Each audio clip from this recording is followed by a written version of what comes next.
bien bonjour à tous, bienvenue sur ma chaîne YouTube Flight Sim Liberty.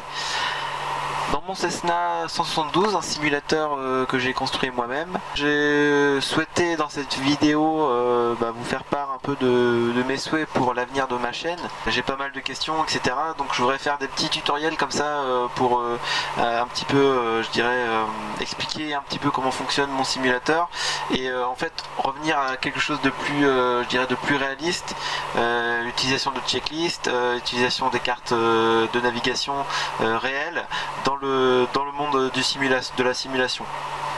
Donc voilà, j'espère que ça va vous plaire. Je ferai une première vidéo sur la checklist, la mise en route du moteur. Ensuite je ferai une vidéo certainement sur la préparation, la visite pré-vol, etc. Et j'ai décidé d'utiliser vraiment l'immersion du simulateur pour apprendre à voler en simulation avec des vidéos en réseau sur Ivao France. J'essaierai peut-être de le faire en anglais, mais c'est pas évident parce que bon, en anglais il faut quand même que je le bosse un petit peu avant, mais je promets rien, mais je vais essayer comme de le faire en anglais parce que j'ai pas mal de personnes qui me suivent aussi depuis l'étranger. Donc voilà, j'espère que ça va vous plaire. Donc je me suis procuré une deuxième caméra qui permet comme ça d'avoir une interaction meilleure, un meilleur échange. Au moins je peux vous voir, je peux peut-être la prendre pour vous montrer des petites choses ici et là. Donc voilà, écoutez, c'est parti. Donc la première vidéo concerne cette vidéo concerne la checklist. Alors je vais vous mettre en lien dans la description là où je me suis procuré des checklists de Cessna 172. Alors ce qui est bien, je pense, c'est d'avoir des vraies checklists de Cessna 172.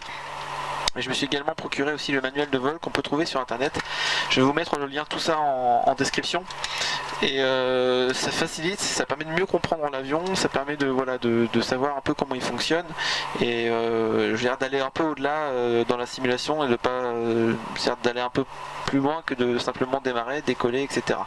C'est parti. Donc la checklist Cessna 72, donc j'en ai trouvé une en français, donc vous pouvez aussi vous la procurer en anglais. Alors je sais pas si on va le voir à la caméra.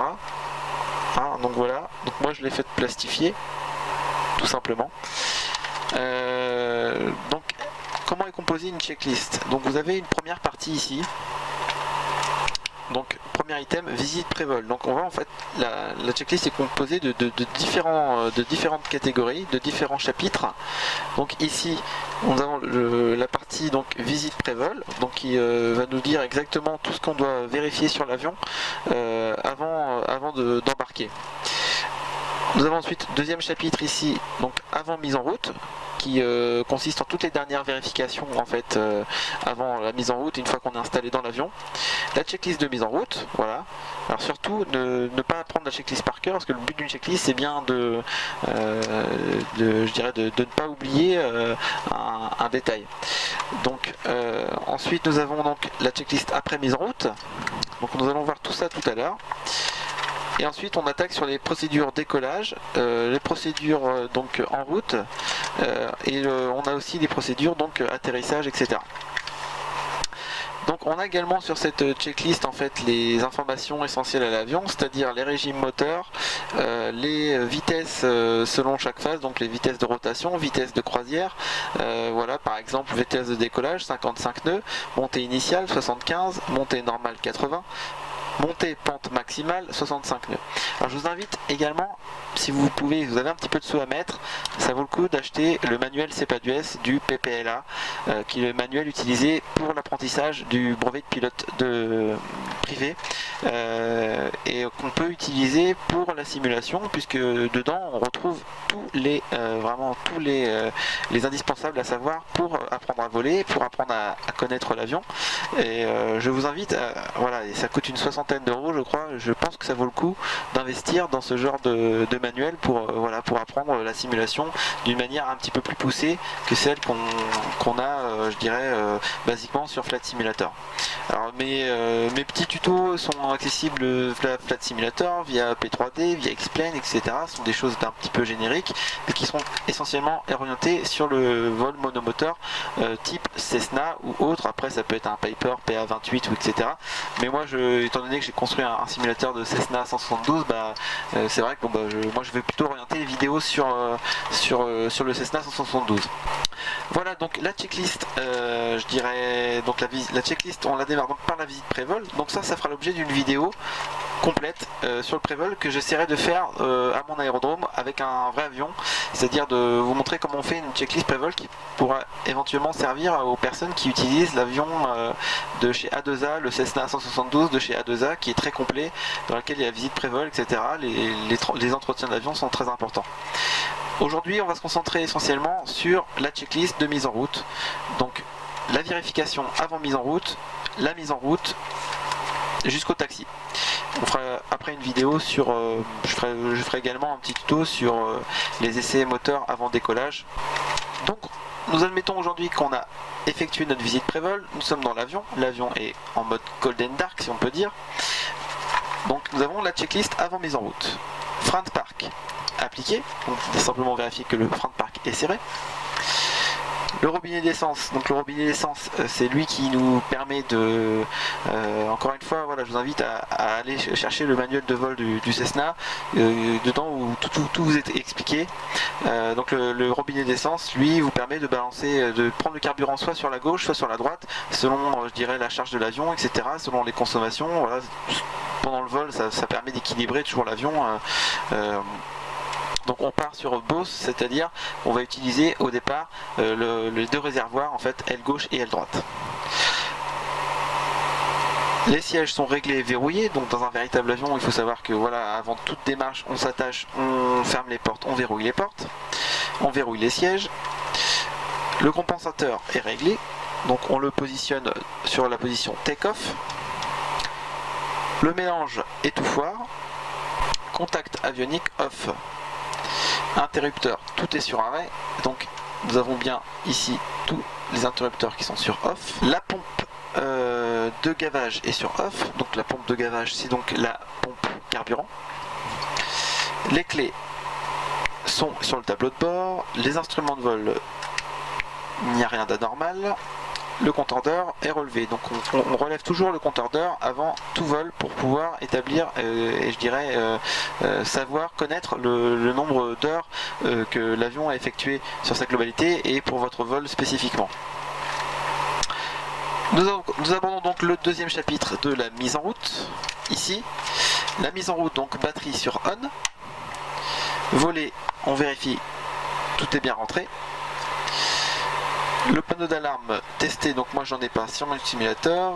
Beacon strap on. Alors beacon on, le anti-collision, on dit aussi en français l'anti-collision. Donc lui il nous a alerté les personnes qui sont autour de l'avion que l'avion est sur le point d'être mis en route. Voilà, c'est une sécurité. Moteur froid. Alors le démarrage moteur froid, donc on doit pousser, hein, c'est comme sur une voiture ancienne, on pousse le gaz à, on pompe un petit peu, tac, mixture plein riche, la pompe sur on, et on gave un petit peu les carburateurs, c'est-à-dire qu'on amène un peu d'essence dedans. On peut ensuite couper la pompe à essence. Démarrage, sécurité, donc la première chose à regarder si personne ne se situe aux alentours de l'avion. Bien évidemment on démarre la liste, donc c'est un peu dangereux, donc il faut qu'on vérifie. Donc là en simulateur évidemment il n'y a personne, mais en vrai c'est vrai qu'il faut toujours vérifier.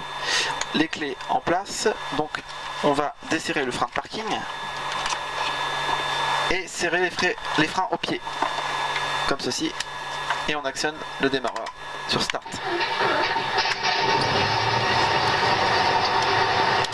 Ensuite, donc une fois que l'avion est démarré, on va pouvoir remettre le régime moteur à 1000 tours minute, vérifier la pression d'huile, elle est bien dans le verre. L'alternateur, on va l'allumer, vérifier pour la charge est bien positive. Et la charge de pression, vérifier, donc ça n'en a pas. contact avionique. Donc là, après on attaque la checklist d'après mise en route. Donc le moteur est évidemment vient d'être démarré. Donc maintenant on va pouvoir allumer l'avionique. Donc tout ce qui concerne la radio, les instruments de navigation et le pilote automatique. Donc contact avionique on. Voilà, donc là, le GPS est allumé, la radio est allumée, les coms sont allumés pour les nav 1, nav 2, etc. L'autopilote sont allumés et fonctionnels. Le transpondeur, donc on le met en mode VFR, donc 7000 en France. Autocontrôle, autopilote sur off. Hein.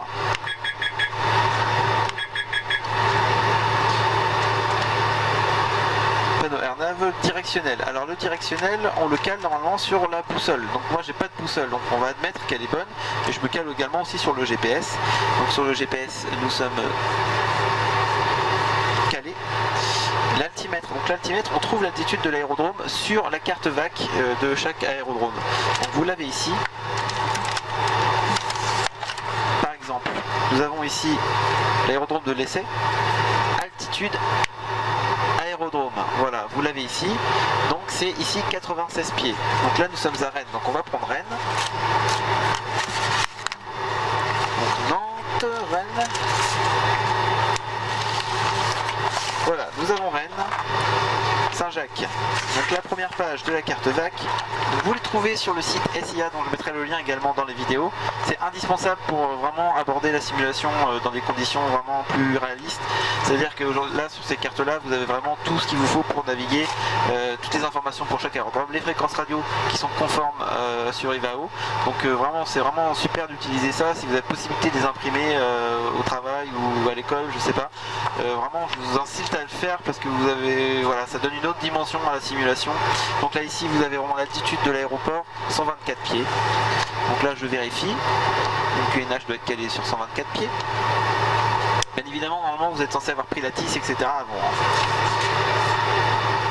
Et ensuite, vous réglez les fréquentations et on est prêt pour le roulage. Donc on se retrouvera dans une autre vidéo pour parler du roulage, les vérifications pendant le roulage et les essais moteurs au point d'arrêt, comme le contrôleur nous l'a demandé. Je vous retrouve à plus dans une nouvelle vidéo.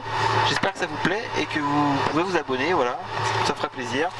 Ça me motiverait pour vous faire d'autres vidéos, évidemment à appliquer exclusivement. Ce sont des vidéos qui sont réservées à la simulation, à aucun cas à d'appliquer en vol réel.